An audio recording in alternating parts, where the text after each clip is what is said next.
I mean, think about it. If 80% of runners just suddenly lost feeling in their feet, it would be a national sports emergency, right? No, absolutely. Every brand would recall their shoes immediately. Yeah, biomechanics labs would be working overtime. It would be on the front page of every fitness magazine. But right now, nearly 80% of female cyclists are experiencing severe nerve compression, chronic pain, and long-term genital numbness. And almost no one is talking about the mechanical failure that's actually causing it. It's wild. It remains one of the most glaring blind spots in sports medicine and aging in general. Millions of people are just kind of accepting this immense physical discomfort as a normal baseline. Just because it's a taboo topic. Exactly, or because the structural changes happening to their bodies are just completely misunderstood. Well, that silence ends with this deep dive. So, welcome. Today we are looking at a highly specific, rarely discussed, but honestly incredibly impactful mechanical change in the female body. It's a fascinating topic. It really is.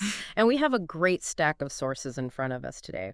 We're pulling from foundational medical textbooks, some really recent clinical reviews on vulvovaginal rejuvenation, and this specialized, highly evidence-based sports nursing blog that focuses on cycling health. Right, so we're getting a really well-rounded look at this. Exactly. And our mission for this deep dive is to explore how the age-related or weight loss-related loss of fat in the labia majora completely alters its ability to cushion and protect. We're essentially tracing the life cycle of a biological shock absorber. Yeah. And when that shock absorber degrades, it drastically affects everything. Right. From just basic daily movement and sexual health to, the ability to sit comfortably in an office chair, let alone ride a bicycle. So before we can understand how a biological cushion fails, we really need to establish what it's built of and what it's actually designed to do. I think most people have a vague understanding of the anatomy here. Sure. But the clinical textbooks and our sources paint a much more complex architectural picture. They do. So if we look at the strict anatomical definition, the labia majora are the two outer, prominent longitudinal folds of skin extending down from the mons pubis to the perineum. But to truly grasp their structural purpose, it actually helps a lot to look at their embryological origin. Yeah, okay. How so? Well, they are the biological homologue to the male scrotum. During fetal development, they actually form from the exact same preliminary tissues in the womb. Oh, wow. That evolutionary link makes perfect sense when you look at the actual tissue composition, because according to the texts, they're covered in skin and pubic hair, they contain sweat and sebaceous glands. Right. And then underneath all of that is this deep layer of smooth muscle called the labial dartos. What exactly does that muscle layer do? So the labial dartos operates a lot like its counterpart in male anatomy. It's a layer of smooth muscle that responds to temperature changes and physical stimulation. Okay. Its primary job is thermoregulation and maintaining tissue tension. So when it's cold, the dartos muscle contracts to pull the tissue tighter to conserve heat. And relaxes when it's warm. Exactly. But while that muscle layer provides that responsive tension, it isn't the primary mechanical player for what we're really focusing on today. The most crucial component sits right in the core of the labia majora. You're talking about the subcutaneous fat pad. Precisely. That thick, robust adipose tissue is critical. The labia majora are fundamentally designed to act as a protective cover. Right. They're the guardians, basically. Exactly. They are the frontline guardians of the much more delicate mucous membrane structures nestled deep to them. So the labia minora, the clitoris, the vestibule, and the opening of the urethra. That central fat pad exists strictly to absorb impact and prevent friction from ever reaching those internal structures. I was thinking about a mechanical equivalent for this, and it functions remarkably like the weather stripping on a really heavy exterior door. Oh, that's a great way to put it. Right. When that weather stripping is thick and pliable and intact, it creates this dynamic structural barrier. It keeps the sensitive internal environment of the house completely protected from harsh outside elements. Exactly. The mass and the volume of that fat pad literally ensure the doors stay closed. By physically meeting in the middle, those two fat pads maintain a sealed, sheltered, and moisture-rich environment for the delicate tissues inside. So what happens when that biological weather stripping starts to physically deflate? Because our clinical reviews really emphasize that this fat pad does not maintain its volume indefinitely. No, it doesn't. It undergoes a process called lipotrophy, which is the literal resorption, or just melting away, of this protective fat pad. And what causes that? Well, The clinical sources point to two main culprits. The most universal one is just the natural aging process, specifically the systemic drop in estrogen that occurs during the perimenopausal and menopausal transition. Okay, let's pause on estrogen for a second. We always hear about estrogen in relation to, hot flashes or bone density. Sure. But how does its absence physically deflate a fat pad? It's because estrogen receptors are densely packed throughout the entire vulvovaginal tissue area. The hormone is essentially the signaling molecule that tells those tissues to maintain their thickness, their elasticity, and their blood flow. Oh, I see. It dictates the production of collagen and hyaluronic acid within the skin itself. So when estrogen levels plummet, the blood flow decreases, the collagen network weakens, and the fat cells themselves actually begin to shrink. The whole structural scaffolding just gives way. Wow. And the clinical sources also highlight a very modern, completely non-age-related trigger for this deflation. They refer to it as Ozempic vulva. Yes, that is a fascinating and really rapidly emerging clinical observation. Patients taking GLP-1 medications for weight loss are dropping systemic fat so quickly that the body doesn't just pull from abdominal or visceral fat reserves. It pulls from everywhere. Everywhere, indiscriminately. Including the structural fat pad and the labia majora? Yes. The fat is metabolized away. And because the weight loss is so incredibly rapid, the overlying skin doesn't have time to retract. So you are left with tissue that is profoundly deflated, wrinkled, and lacking all of its former tensile strength and volume. I can imagine a listener hearing words like deflated or wrinkled and assuming this is purely a cosmetic concern. Like, we all get wrinkles on our faces and hands as we age. Why does losing volume in this specific area matter so much from a functional standpoint? It is so easy to dismiss it as cosmetic, which is exactly why it goes unaddressed in so many medical visits, honestly. But if we trace the actual mechanics, the loss of that fat pad triggers a severe biomechanical domino effect. Okay, walk us through that. Going back to your weather stripping analogy, when the fat pad shrinks, the labia majora retract and flatten out against the pelvic bone.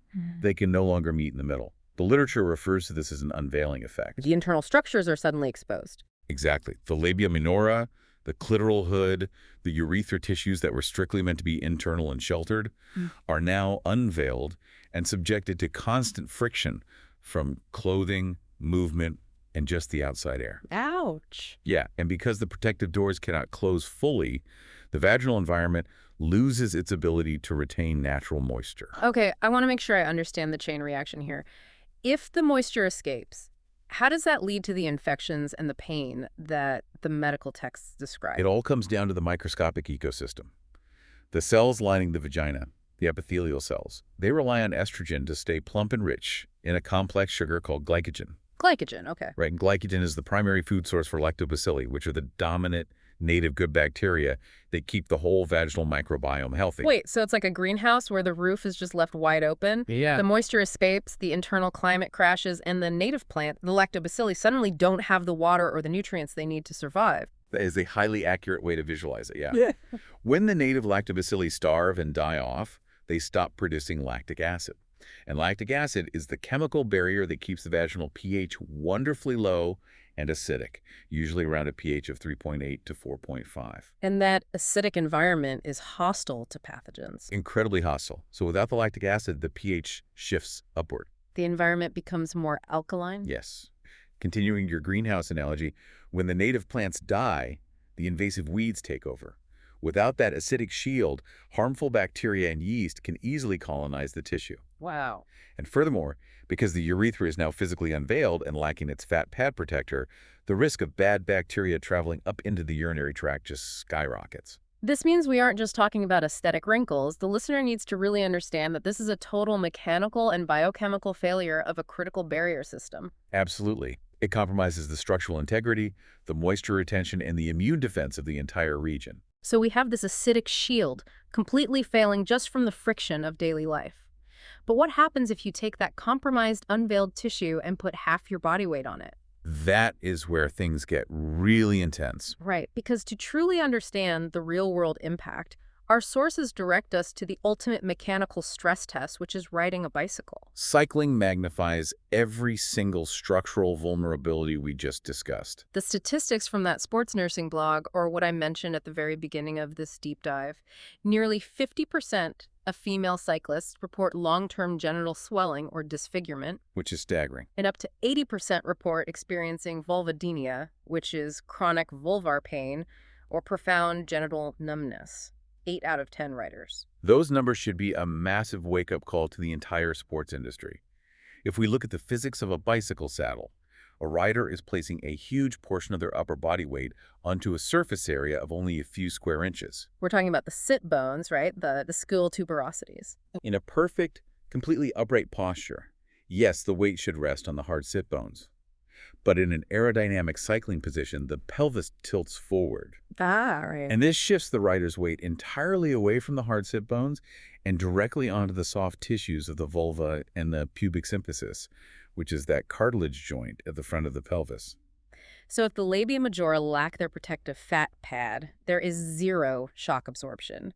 The delicate, unveiled tissues are basically trapped between a rigid bicycle saddle and the actual bones of the pelvis. Exactly. And the damage isn't just to the skin. Running right through that area is the pudendal nerve, alongside major arteries and veins. Oh, wow. Yeah, so when those vessels and nerves are severely compressed between the saddle and the bone, it induces ischemia, which is a critical restriction of blood flow. You're starving the nerve of oxygen. Exactly. Without oxygen and nutrients, the pudendal nerve begins to misfire and sustain real damage. That is what causes the tingling, the stabbing pain, and eventually the complete numbness that so many cyclists are just quietly enduring. Now, if you are listening right now and you ride a bike, you might be thinking, well, I bought an ergonomic saddle to prevent this. You're probably picturing one of those cutout saddles with the channel or a physical hole carved right down the middle of the seat. Oh, yes. Yeah. They are heavily marketed as the definitive solution for pressure relief. The history behind those saddles in our sources is honestly infuriating. The cutout saddles were not designed to accommodate female anatomy at all. Not even a little bit. No. They were created in response to a study by the CDC and the National Institute for Occupational Safety and Health. That study investigated male police officers who were experiencing erectile dysfunction after spending long hours riding bicycles on patrol. The cutout was engineered specifically to relieve pressure on the male perineum. This is a classic textbook example of taking a biomechanical solution designed for one anatomy and applying it to another with disastrous results. Right. For a male rider, the cutout provides empty space for the perineal nerves and vessels. But for a female rider, especially one with diminished labial fat pads, these cutout saddles often exacerbate the exact mechanical damage they are supposed to prevent. I am trying to wrap my head around the physics here.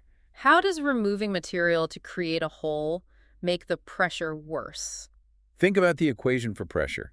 It's force divided by area. Okay. When you have a solid saddle, the force of the rider's weight is distributed across a wider surface area. Yeah. When you carve a hole in the middle of that saddle, you reduce the surface area, meaning the pressure on the remaining contact points dramatically increases. Oh, of course. Furthermore, you create these harsh, rigid edges along the perimeter of that cutout. So the rider's weight is now concentrated entirely on those hard inner edges. Exactly. And because her labia are uncushioned and lack structural resistance, gravity and the surrounding pressure force that soft tissue to physically swell down into the hollow space of the cutout. Wow, so it acts like a vacuum or like a vice. It creates a literal tourniquet effect. The tissue bulges into the hole, and the rigid edges cut off the blood and lymphatic return.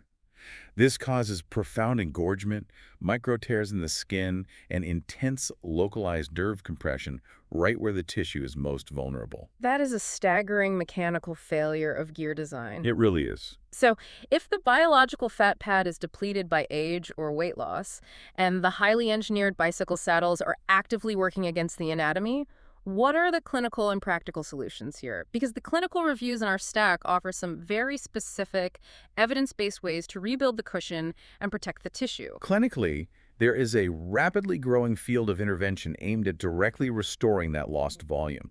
Plastic surgeons and specialized gynecologists are increasingly utilizing autologous fat grafting. You mentioned the term autologous. That means using the patient's own tissue, correct? Like Mhm. taking fat from the thighs or abdomen via liposuction and injecting it directly into the labia majora. Is there a mechanical advantage to using your own fat over, say, a synthetic filler? There is a massive physiological advantage.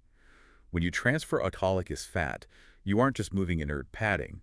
You are transferring living fat cells along with adipose-derived stem cells. Oh, I see. Yeah. Once injected, these cells reestablish a blood supply. They integrate completely into the surrounding architecture, providing a permanent biological shock absorber that behaves exactly like the original tissue. The texts also mention hyaluronic acid or HA fillers. Right. HA fillers offer a less invasive, though temporary, alternative. Hyaluronic acid is a naturally occurring molecule in the body that can hold up to 1,000 times its weight in water. Wow. Yeah, so when it's injected into the subcutaneous tissue of the labia, it acts like a sponge, drawing in moisture and instantly restoring a plump protective barrier. However, because the body naturally metabolizes HA, the mechanical cushioning usually only lasts for maybe 12 to 18 months before requiring a repeat treatment. Now, the clinical guidelines also heavily emphasize the use of topical vaginal estrogen. And I really want to clarify this for the listener because when people hear estrogen therapy, they often immediately think of systemic pills or patches that affect the whole body and come with, complex risk profiles. That distinction is vital. The sources are specifically recommending low-dose, localized topical estrogen. Localized. Yes, this is applied as a cream or a localized insert directly to the vulvovaginal tissue. It stays local. The estrogen binds directly to the receptors in that specific tissue, signaling the cells to thicken the epithelium, increase blood flow, and resume feeding glycogen to those crucial lactobacilli we discussed earlier. So it rebuilds the structural integrity from the cellular level up while also kind of fixing the greenhouse roof to restore that acidic pH. Exactly. It addresses the root biological cause of the tissue degradation. Those are powerful clinical interventions, but the sports nursing blog also provides immediate mechanical adaptations listeners can make today, especially regarding their gear. Let's walk through the physics of a better bike setup. The first, and perhaps most impactful change, is just adjusting posture to manipulate the pelvic tilt. By raising the handlebars. Yes. If your handlebars are too low, you are forced to lean aggressively forward, which rotates your pubic bone downward, closing the physical space between the bone and the saddle. That is what crushes the soft tissue and the pudendal nerve. Right. Raising the handlebars promotes a more upright torso. This simple mechanical adjustment rotates the pelvis backward, opening up the space at the front and shifting the load-bearing weight back onto the hard sit bones, where the skeletal structure is actually designed to carry it. That makes so much sense. The sources also detailed the exact clothing mechanics required to prevent those micro tears. You need dense, high-quality Lycra bib shorts. But the most crucial instruction, and this surprised me, is that you must wear them completely bare underneath. No underwear whatsoever. None. Underwear introduces seams, elastic bands, and cotton fabrics that trap moisture and create severe friction points. The entire purpose of a cycling short is that the smooth, engineered chamois pad sits perfectly flush against the skin, moving with your body rather than rubbing against it. And to protect that skin-to-pad interface, cyclists use chamois cream to reduce friction. But the text is incredibly specific about the chemistry of that cream. It advises using a cream containing natural moisturizing agents like shea butter and explicitly warns against using anything containing petroleum jelly. Why is petroleum jelly such a problem? It comes down to permeability and material degradation. Shea butter provides a mechanical glide, but it also absorbs into the skin, nourishing the tissue without suffocating it. Okay. Petroleum jelly, on the other hand, creates an impermeable synthetic barrier.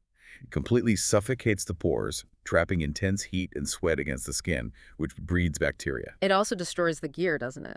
It does. Petroleum is oil-based, and oil aggressively degrades the synthetic elastane fibers in Lycra and breaks down the structural foam of the chamois pad over time. Speaking of bacteria in the biome, this brings up a hygiene analogy from the text that applies to everyone, whether you own a bicycle or not.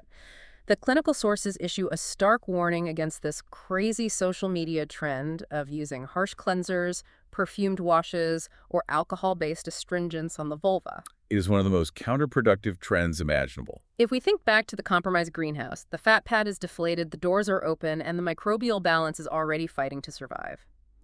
Applying an alcohol-based cleanser or heavily fragrant soap to that environment is like spraying industrial bleach onto the last surviving plants. Seriously. It completely annihilates whatever native lactobacilli are left, violently spikes the pH, and strips away the final layers of the natural acidic shield. The body has inherent evolutionary defense mechanisms. Yeah. When we attempt to aggressively clean or fix these tissues with harsh chemistry, we almost always disrupt their ability to manage themselves. Yeah. If you need to wipe away sweat after a long ride, a simple water-based, pH-balanced hypoallergenic wipe is sufficient.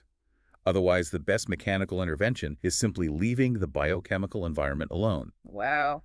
We have mapped out a massive, highly interconnected biological system today, from understanding the embryology of the labia majora to realizing that its central fat pad serves as a vital, load-bearing shock absorber. We observed how systemic changes, like the loss of estrogen or rapid weight loss, melt that fat away, unveiling delicate tissues and collapsing the moisture-rich microbiome. And we explored the undeniable physics of what happens when that unprotected tissue meets the rigid edges of a poorly designed bicycle saddle, leading to ischemia and chronic nerve pain. The ultimate takeaway for you, the listener, is that knowledge of your own biomechanics is power. If you are experiencing chronic discomfort, frequent infections, or saddle pain, you don't have to suffer in silence or just accept it as normal. Absolutely not. It's just physics and biology. You can seek targeted clinical interventions, and you can adapt your gear to respect your actual anatomy. It is about changing the environment to suit the body, rather than forcing the body to endure a hostile environment. But before we conclude, the medical texts offer one final, really illuminating puzzle piece regarding aging mechanics that we absolutely must consider. Oh, what's that? We spent this deep dive focused on fat and estrogen. But there's a third architectural pillar involved here: sarcopenia. Sarcopenia is the age-related loss of general skeletal muscle mass, right? Like losing strength in your quads or your shoulders. How does total body muscle loss connect to the mechanics of the vulva? It connects to the foundational floor of the pelvis. The levator antemuscles form a muscular sling that supports all the pelvic organs and provides the base tension for the external genitalia. As your overall skeletal muscle mass decreases with age due to sarcopenia, that pelvic floor sling loses its tone and begins to sag. Oh, I see. So if the muscular foundation droops, the structures resting on top of it lose their tension as well. Precisely. This reveals that the deflation and structural failure of the labia isn't just an isolated skin or fat issue occurring on the surface. It is deeply tied to a whole body architectural shift. That is a phenomenal perspective. It suggests that maintaining your total body muscle health, engaging in resistance training, lifting weights, staying physically strong as you age, might secretly be one of the most crucial factors in preserving the structural integrity and comfort of the pelvic region. It reinforces the reality that the human body is a single interconnected machine. You cannot isolate a mechanical failure to just one part without looking at the scaffolding of the whole. It completely changes how you view your physical maintenance. We started today examining a specific localized mechanical failure, but the science shows us that if you understand the blueprints of the machine, you don't have to wait for the shock absorbers to fail.